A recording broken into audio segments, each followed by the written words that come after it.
മിശിഹായിൽ പ്രിയപ്പെട്ട സഹോദരങ്ങളെ, നമ്മൾ ഇന്ന് 50 നോമ്പിലേക്ക് പ്രവേശിക്കുകയാണ്. പാശ്ചാത്യ സഭകൾ ബുധനാഴ്ച നോമ്പ് ആരംഭിക്കുമ്പോൾ നമ്മുടെ പൂർവികരുടെ പാരമ്പര്യമനുസരിച്ച് നമ്മൾ ഈ തിങ്കളാഴ്ച തന്നെ നോമ്പ് തുടങ്ങുന്നു. എന്താണ് ഈ ദിവസത്തിൻ്റെ പ്രത്യേകത? നമ്മുടെ നെറ്റിയിൽ ഭസ്മം പൂശുമ്പോൾ നമ്മൾ 2 കാര്യങ്ങളാണ് ഓർക്കുന്നത്. ഒന്ന്, മനുഷ്യ നീ മണ്ണാകുന്നു. നമ്മൾ എത്ര വലിയവരായാലും പണക്കാരായാലും ഒടുവിൽ മണ്ണിലേക്ക് ആണെന്നുള്ള സത്യം. 2, മനസ്തപിച്ച് സുവിശേഷത്തിൽ വിശ്വസിക്കുവിൻ. അതായത് പഴയ പാവവഴികൾ ഉപേക്ഷിച്ച് ദൈവത്തിങ്കിലേക്ക് തിരികെ വരിക. ഈ ഭസ്മം നമ്മുടെ ഉള്ളിലെ അഹങ്കാരത്തെയും ദേഷ്യത്തെയും കത്തിച്ച് കളഞ്ഞ് ഒരു പുതിയ മനുഷ്യനായി മാറാനുള്ള അടയാളമാണ്. ഇന്നത്തെ സുവിശേഷത്തിൽ മത്തായിയുടെ സുവിശേഷം 21 അധ്യായം 28 മുതൽ 32 വരെയുള്ള തിരുവചനങ്ങളിൽ 2 മക്കളെപ്പറ്റി യേശു പറയുന്നുണ്ട്. അവരിൽ നിന്ന് ഈ നോമ്പ് കാലത്ത് നമുക്ക് പഠിക്കാവുന്ന 3 പ്രധാന കാര്യങ്ങൾ ഇവയാണ്.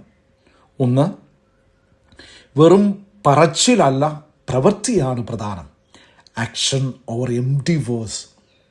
ആദ്യത്തെ മകൻ അപ്പൻ പറഞ്ഞപ്പോൾ പറഞ്ഞു, ശരിയപ്പാ ഞാൻ പോയിക്കൊള്ളാം. കേൾക്കാൻ നല്ല സുഖമുള്ള മറുപടി. പക്ഷെ അവൻ പോയില്ല.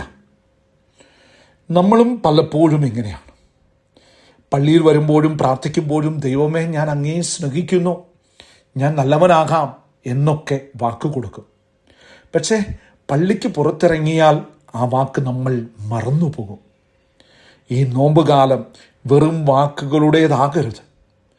പോകാമെന്ന് പറയുന്നതിനേക്കാൾ ദൈവഗീതം ചെയ്യുന്നതിലാണ് കാര്യമെന്ന് ഈ മകൻ നമ്മെ ഓർമ്മിപ്പിക്കുന്നു.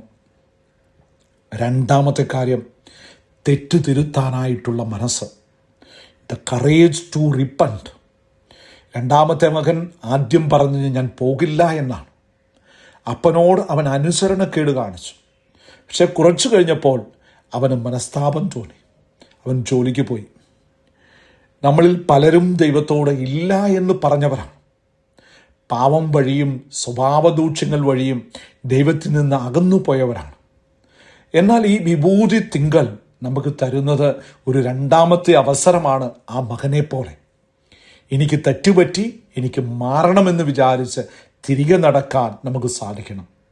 എത്ര വലിയ പാപിയാണെങ്കിലും മനസ്തപിച്ചാൽ ദൈവം നമ്മെ ചേർത്ത് പിടിക്കും. 3ാമത്തെ കാര്യം, എളിമയും മാറ്റവും.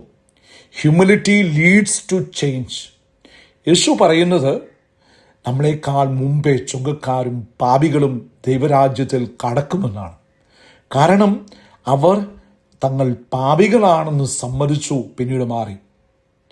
നമ്മൾ നെറ്റിയിൽ ചാരം പൂശുന്നത് നമ്മൾ വലിയ വിശുദ്ധരാണെന്ന് കാണിക്കാനല്ല, മറിച്ച് ദൈവമേ ഞാൻ പാപിയാണ്, എന്നെ മാറ്റണമേ എന്ന് വിനയത്തോടെ പറയാനാണ്.